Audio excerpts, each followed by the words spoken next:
ये वीडियो आप लोग के रिवीजन के लिए रहने वाला है, जिस वीडियो को देखकर आपका फिजिक्स का एक तगड़ा रिवीजन हो जाएगा। तो चलिए स्टार्ट करते हैं।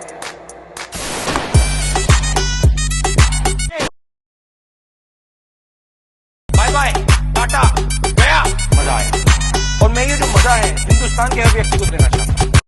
चलिए स्टार्ट करते हैं हमारे नए चैप्टर को, जिसका नाम है वेव ऑप्टिक्स, और ये रहने वाला है चैप्टर नंबर 10। सबसे पहले इसकी हिस्ट्री के बारे में जान लेते हैं। तो सबसे पहले न्यूटन ने लाइट के बारे में बताए थे। इन्होंने कहे थे कि जो लाइट है वो पार्टिकल फॉर्म में होता है, और उस पार्टिकल का नाम दिए थे कॉर्पिस्क्यूल। इसी नाम पे पड़ा था कॉर्पिस्क्यूलर थ्योरी न्यूटन की। न्यूटन ने बताया था कि जो कॉर्पिस्क्यूल है वो एक्चुअल में स्ट्रेट ट्रेवल करते हैं। अब आप बोलोगे भैया ये क्या स्टोरी, अब आप कहोगे कि भैया ये जो थ्योरी है क्या एकदम सही है? बिल्कुल नहीं है, ये गलत है। क्यों गलत है? क्योंकि इन्होंने गलती कर दी थी। इन्होंने ये कहे थे कि लाइट की स्पीड मीडियम में ज्यादा होती है एज कम्पेयर टू एयर के। आप सभी लोग जानते हो ऐसा नहीं होता है ना, कॉमेंट बॉक्स में बताओ जरा। इसके अलावा तो पढ़ क्यों रहे भाई? ये इसको पढ़ इसलिए रहे बिकॉज इसने रिफ्लेक्शन और रिफ्रैक्शन के बारे में हमें बताया है। इसके बाद एक और थ्योरी निकल के आती है जिसका नाम है हाइगन वेव थ्योरी। हाइगन वेव थ्योरी के अकॉर्डिंग लाइट जो है वेव फॉर्म में ट्रेवल करती है, और जो कौन सी टाइप की वेव? मैकेनिकल वेव में ट्रेवल करती है। अब देखो यहाँ पे हाइगन भैया ने कह दिया कि मैकेनिकल वेव में ट्रेवल करती है, तो मैकेनिकल वेव में ट्रेवल करती है तो मीडियम की जरूरत पड़ेगी। और आप सभी लोग जानते हो कि ऐसा तो है नहीं ना कि अर्थ और सन के बीच में कोई मीडियम है जिससे लाइट ट्रेवल करके आ सके। तो उस टाइम इन्होंने एक हाइपोथेटिकल थ्योरी दे दी थी। इन्होंने कहे थे कि भाई जो लाइट है वो ईथर नाम के एक मीडियम पे ट्रेवल करते हुए आती है, जो एकदम झूठी कहानी थी।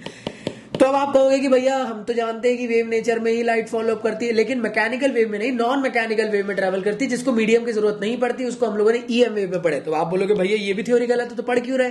पढ़ इसलिए रहे क्योंकि इसके थ्रू हम लोग को रिफ्रैक्शन, रिफ्लेक्शन, इंटरफेरेंस और डिफ्रैक्शन के बारे में पता चला। तो हाइगन भैया का कहना क्या था? तो हाइगन चचा का कहना यह था कि हाइगन ने अपने दो रिस्पेक्टिव प्रिंसिपल्स दिए थे। उसमें से सबसे पहले इन्होंने वेव फ्रंट के बारे में बताया थे। इन्होंने ये कहे थे कि जैसे पानी में आप लोग पत्थर डालते हो तो किस तरीके से रिंग लाइक स्ट्रक्चर्स बनते हैं। पत्थर एक किस्म से डाला तो डिस्टर्बेंस प्रोड्यूस किया। सेम टू सेम लाइट के अंदर भी इस तरीके से सेंट्रल डिस्टर्बेंस प्रोड्यूस होता है, जिसकी वजह से वेव फ्रंट्स बनते हैं। जैसे पानी के अंदर आप लोग को रिपेल स्ट्रक्चर दिखता होगा, सेम वैसे। तो उसे कहा जाता है क्या? वो पानी का वेव फ्रंट हो गया। यहाँ पे लाइट का वेव फ्रंट है। अभी जो वेव फ्रंट है पॉइंट सोर्स के लिए इस तरीके से बनते हैं, एक लीनियर सोर्स के लिए सिलेंड्रिकल फॉर्म में बनते हैं, और अगर यूनिफॉर्म फॉर्म में अगर आ रहा है वेव्स तो उस टाइम पे आप लोग प्लेन वेव फ्रंट्स यहाँ पे बनते हैं। हाइगन ने अपने दो प्रिंसिपल्स के बारे में यहाँ पे बात करें। पहले प्रिंसिपल ने उन्होंने ये कहा कि एक सेंट्रल डिस्टर्बेंस होगा जिसकी वजह से एक वेव फ्रंट बनेगा। क्लियर दोस्तों? देखो सेंट्रल डिस्टर्बेंस होने के बाद जो वेव फ्रंट बना उसमें ना छोटे छोटे रिंग लाइक स्ट्रक्चर्स बनेंगे। क्यों? Due to the second disturbance जो प्रोड्यूस हो रहा है वेव फ्रंट के अंदर।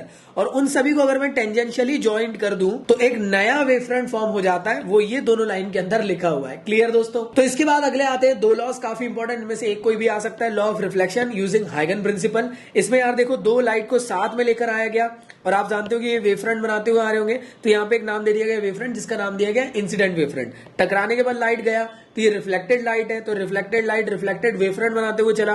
तो यहाँ A B incident wave front बना, A dash B dash reflected wave front बना। तो दो ट्रायंगल आप लोग के बन गए, एक ये वाला ट्रायंगल और एक ये वाला ट्रायंगल। दोनों को आप लोग सॉल्व करोगे साइन आई साइन आर के अकॉर्डिंग, और उसके बाद एक दूसरे से डिवाइड करा दोगे। तो जैसे आप लोग देख पाओगे तो जो आपकी रिस्पेक्टिव वैल्यू निकल के आएगी वो आएगी कितनी? Sine i which is equal to sine r. इसके बाद अगर मैं बात करूं रिफ्रैक्शन के लॉ को प्रूव करना हाइगन के प्रिंसिपल के थ्रू, सेम टू सेम डेरिवेशन है। देखो यहां तक के सब कुछ डेरिवेशन पूरा सेम चलता है, इसका भी बस यहां पे आके कथा कहानी बदल जाती है। देखो यहां पे अब ये तो डिस्टेंस है ना रिस्पेक्टिव, ये वाली डिस्टेंस है, ये डिस्टेंस है।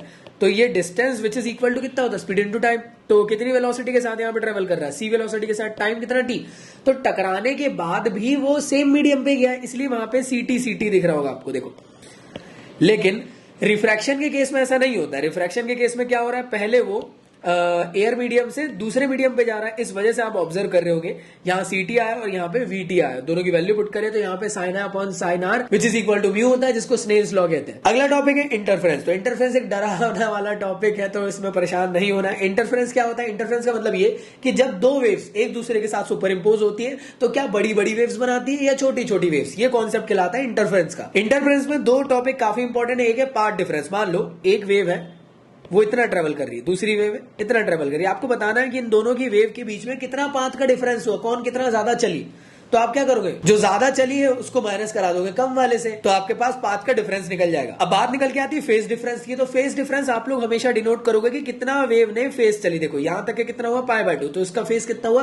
π/2। और जब भी आप लोग को फेज डिफरेंस से पाथ डिफरेंस में कन्वर्ट करना है तो π/2 को आप लोग यार रिप्लेस कर देना लैम्डा से। दो टाइप के आप लोग के इंटरफेरेंस होते हैं, एक होता है कंस्ट्रक्टिव, दूसरा होता है डिस्ट्रक्टिव। कंस्ट्रक्टिव में जब दो वेव्स एक दूसरे के साथ सुपर इम्पोज होती है सेम क्रस्ट सेम ट्रफ के साथ, तो बड़ी बड़ी वेव्स बड़े बड़े एम्पलीट्यूड के साथ दिखती है। कुछ इस फॉर्म में। और जब यार दो वेव्स एक दूसरे के साथ, देखो इसका क्रस्ट, इसका ट्रफ, इसका ट्रफ, इसका क्रस्ट, तो इस टाइम पे वेव्स आप लोग की डिस्ट्रक्टिव हो जाती, खत्म हो जाती, और एम्पलीट्यूड यहाँ पे आपको A1 माइनस A2 मिलता है। यहाँ पे A1 प्लस A2 मिल रहा था, बड़ा एम्पलीट्यूड हो रहा था। अब यहाँ पे काफी इंपॉर्टेंट पॉइंट है कि भाई फेज डिफरेंस की वैल्यू क्या होती है कंस्ट्रक्टिव के लिए, वो होती है 2n पाई, और 2 पाई को रिप्लेस कर दोगे आप लोग के पास तो पार्ट डिफरेंस निकल जाएगा। डिस्ट्रक्टिव के लिए होती है 2n माइनस 1, कई किताबों में +1 दिखे होंगे, दोनों सही है, कोई दिक्कत नहीं, और बाहर पाई को रिप्लेस करके λ/2 रख दिए, सो दैट आप लोग का पार्ट डिफरेंस कन्वर्ट हो गया। अब बात निकल के आती है सुपरपोजिशन के लिए, मतलब क्या दो वेव्स है रिस्पेक्टिव फॉर्म में दौड़ रही है, आप लोग का उसको सुपरपोजिशन निकालना, तो करना क्या होगा, y1 प्लस y2 करा दो, तो कौन से टाइप की वेव्स निकल के आ रही वो पता चल जाएगा। तो जैसे आप लोग डेरिवेशन सॉल्व करोगे तो y की वैल्यू निकल के आएगी a sin omega t plus theta, और जो एम्पलीट्यूड निकल के आता है वो आता है a which is equal to a1 का स्क्वायर प्लस a2 का square plus 2a1 a2 cos phi, और ये पूरा का पूरा अंडर रूट के अंदर आप लोग को मिलता है। तो चलिए बात करते हैं नेक्स्ट टॉपिक जिसका नाम है कोहेरेंट सोर्स। कोहेरेंट सोर्स एक ऐसे टाइप का सोर्स होता है जिसके अंदर से सेम वेवलेंथ, सेम फ्रीक्वेंसी और कांस्टेंट फेज डिफरेंस का यहाँ पे आप लोग को सोर्स निकल के आता है लाइट का। देखो कोहेरेंट सोर्स इस तरीके से दिख रहा है, ये इनकोहेरेंट है, जिसमें मान लो आपके घर में दो सेम तरीके के लाइट लेकर आए, वो एक किस्म से कोहेरेंट सोर्स है। आपने सोचे कि एक ज्यादा वोट का ला लिया, एक कम का ला लिया, तो वो इनकोहेरेंट सोर्स बना देगा फिर। तो अगला टॉपिक है यंग डबल स्लिट एक्सपेरिमेंट। इसके बारे में डेरिवेशन आप लोग को पढ़ना वैसे भी नहीं है, एक्सप्रेशन बस याद रखना है, इसके बारे में खत्म कहानी। यहाँ पे जो एक पैटर्न बनता है वो बनता है डार्क ब्राइट का बैंड्स आप लोग को फॉर्म होते हैं, इनकी इंटेंसिटी एकदम बराबर रहती है। इसी के साथ साथ अगर ऑब्जर्व करो तुम लोग, तो यहां से यहां तक की वाई की वैल्यू निकालना है तुम लोग को, और साथ में डेल की वैल्यू निकालना। तो यहाँ जो वैल्यू निकल के आती है तुमको एक्सप्रेशन बस याद रखना, डेल की वैल्यू आती है YD/D, और वाई की वैल्यू दूसरी जो होती है वो होती है y which is equal to del D/D। Fringe width जो निकल के आती है तुम्हारी वो आती है beta which is equal to lambda D/D। Dark के लिए भी सेम निकल कर आएगी आप लोग को, इंटेंसिटी की वैल्यू आप लोग की आएगी Imax which is equal to KA